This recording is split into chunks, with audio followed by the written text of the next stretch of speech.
భారీ వర్షాలు తెలంగాణను అతలాకుతలం చేస్తున్నాయి. కుండపోత వర్షాల కారణంగా ఉమ్మడి ఖమ్మం జిల్లాలో పలు ప్రాంతాలు నీట మునిగాయి. ఖమ్మం నగరంలో వరద బీభత్సం సృష్టిస్తోంది. పలు కాలనీలు జలాశయాలుగా మారాయి. ఎన్నో ఇళ్లు నీట మునిగాయి. ఖమ్మంలోని రాజీవ్ గృహకల్ప కాలనీ, వెంకటేశ్వర నగర్, గణేష్ నగర్ తదితర ప్రాంతాలను మున్నేరు వరద ముంచెత్తింది.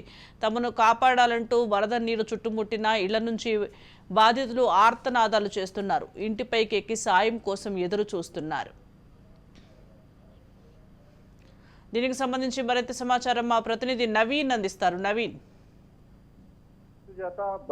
ఉమ్మడి భద్రాద్రి కొత్తగూడెం జిల్లాలో 2 రోజులుగా కురుస్తున్నటువంటి భారీ వర్షాలకైతే జిల్లా ప్రజలు అతలాకుతం అవుతున్న పరిస్థితి కూడా ఉంది. కుండపోతల వర్షం కారణంగా భద్రాద్రి కొత్తగూడెం జిల్లాలో పలు ప్రాంతాల్లో అయితే నీట మునిగినట్లుగా కూడా చూడవచ్చు. ఈ యొక్క ముఖ్యంగా మనం చూసుకుంటే ఏదైతే 160.5 మిల్లీమీటర్ల వర్షపాతం నమోదైనటువంటి మనుగూరులో అయితే అనేక ప్రాంతాలు మరియు కాలనీలలోకి అయితే వరద నీరు చేరి అక్కడ ఉన్నటువంటి ప్రజలందరూ కూడా ఇబ్బందులు ఎదుర్కొంటున్న పరిస్థితి పొద్దున అంటే ఉదయం తలెత్తినట్లుగా కూడా చూడవచ్చు. ఇక్కడ ఉన్నటువంటి జిల్లా కలెక్టర్ జతీష్ వి పాటిల్ మరియు జిల్లా ఎస్పీ అక్కడ ఉండి రక్షణ చర్యలను కూడా చేపట్టినట్లుగా కూడా మనం చూడవచ్చు. అయితే ఇప్పటికే జిల్లా వ్యాప్తంగా సుమారు ఒక 3 నుంచి 5 వరకు అయితే మృత్యువాత పట్టినట్లుగా కూడా చూడవచ్చు. అశ్వాపురం మండలంలోని లోతట్టు ప్రాంతం వాగు దాటుతుండగా అక్కడ ఉన్నటువంటి ఇద్దరు తాటి ఆదిమ్మ మరియు నీలమయ్య ఈ వరద ప్రవాహంలో కొట్టుకుపోయి మృతి చెందినారు.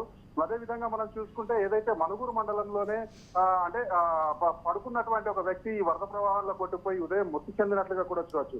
అదేవిధంగా మనం చూసుకుంటే ఈ యొక్క వరద ప్రవాహానికి జిల్లాలో ఇటు పశువులు కూడా అంటే సుమారు ఒక 20 నుంచి 25 వరకు పశువులు కూడా వరదలో కొట్టుకుపోయినట్లుగా కూడా చూడవచ్చు. మొత్తంగా మనం చూసుకుంటే జిల్లాలో భారీగా కురుస్తున్నటువంటి వర్షాలకైతే ఇటు ఆస్తి నష్టం మరియు ప్రాణ నష్టం అయితే వాటిన నేపథ్యంలో ఇటు ఉన్నటువంటి జిల్లాకు సంబంధించినటువంటి 3 మంత్రులు అదేవిధంగా జిల్లా యంత్రాంగం ఎవరికి కూడా అంటే ఇకపై ఎవరికి కూడా ఎటువంటి ఇబ్బందులు తలెత్తకుండా అదేవిధంగా అవాంఛనీయ సంఘటనలు తలెత్తకుండా ఉండాలని జిల్లా యంత్రాంగాన్ని అప్రమత్తం చేసిన పరిస్థితి కూడా ఉంది.